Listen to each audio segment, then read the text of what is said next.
Assalamu alaikum, I'm Aisha and you're watching Samaa News. Here are today's headlines. President Donald Trump has withdrawn the United States from 66 international organizations, including key bodies fighting climate change. Nearly half are UN-linked. Among them, the UN Framework Convention on Climate Change and the world's top climate science body, the IPCC. The White House said the groups no longer serve US interests and promote what it called globalist agendas.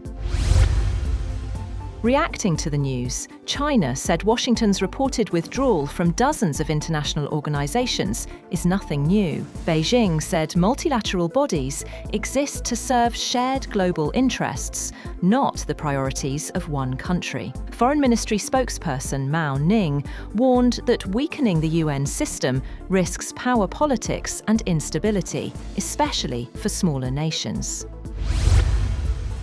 The US Senate has advanced a resolution aimed at barring President Donald Trump from taking further military action against Venezuela without congressional approval. The procedural vote was 52 to 47, with a handful of Republicans joining Democrats in support, reflecting bipartisan concern after US forces captured Venezuelan President Nicolás Maduro last weekend. Supporters say the measure reasserts Congress's constitutional role over war powers, but it still faces hurdles in the House and a likely presidential veto.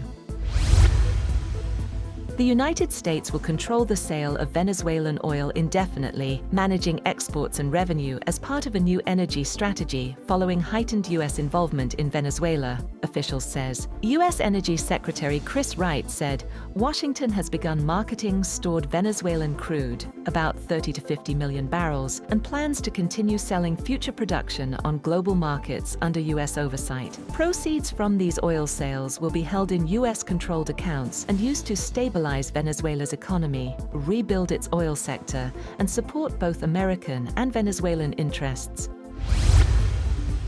Venezuela's Interior Minister Diosdado Cabello says that around 100 people were killed in the US military operation that ousted President Nicolás Maduro on Saturday and led to his capture, marking Caracas's first official casualty count. Cabello said the toll far exceeds earlier figures, with the Venezuelan army previously publishing a list of 23 soldiers killed. He accused US forces of killing much of Maduro's security detail in cold blood. Cuban authorities have also reported dozens of deaths among Cuban military and intelligence personnel in Venezuela.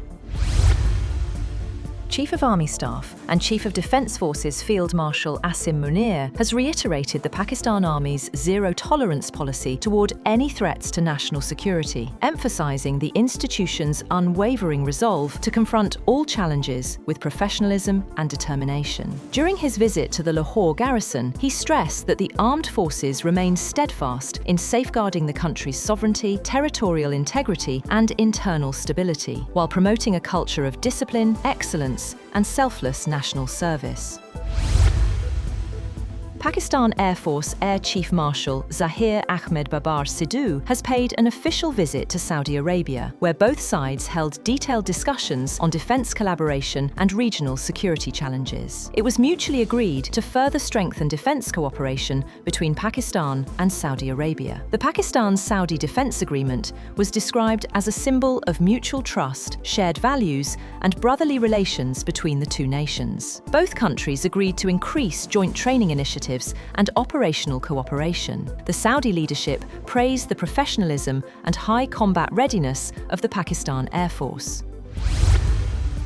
Ukrainian President Volodymyr Zelensky says a bilateral security guarantee between Kyiv and Washington is essentially ready to be finalized, with US President Donald Trump. Zelensky said talks in Paris this week addressed key issues in a US-backed peace framework, with Washington endorsing security guarantees for Ukraine for the first time. He added that continued Russian strikes underline the need to demonstrate the credibility of any future guarantees. Iran says it remains open to negotiations with the United States, but only if talks are based on what it calls mutual respect and shared interests. Foreign Minister Abbas Araghchi said Tehran is also prepared for war if Washington chooses confrontation. Speaking in Beirut, Araghchi said his visit focused on Israel's threats to regional security and on strengthening Iran's ties with Lebanon.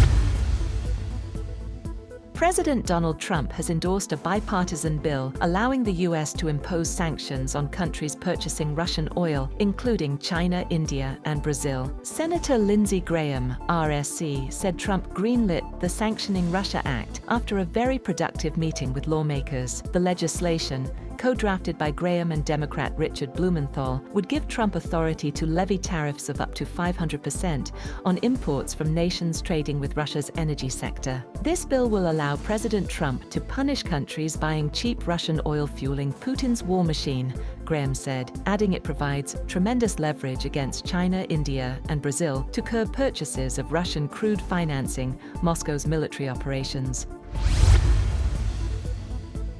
And Pakistan's premier 2020 cricket competition, the Pakistan Super League, has expanded to 8 teams after a record-breaking franchise auction, adding Hyderabad and Sialkot to the tournament. The Pakistan Cricket Board said the 2 new teams were sold for a combined $12.79 million, the highest valuations in PSL history. PCB officials said the expansion reflects growing commercial confidence and strengthens the league's long-term outlook. That's all for now. For more updates, visit www.samaa.tv. Thank you for watching Samaa News.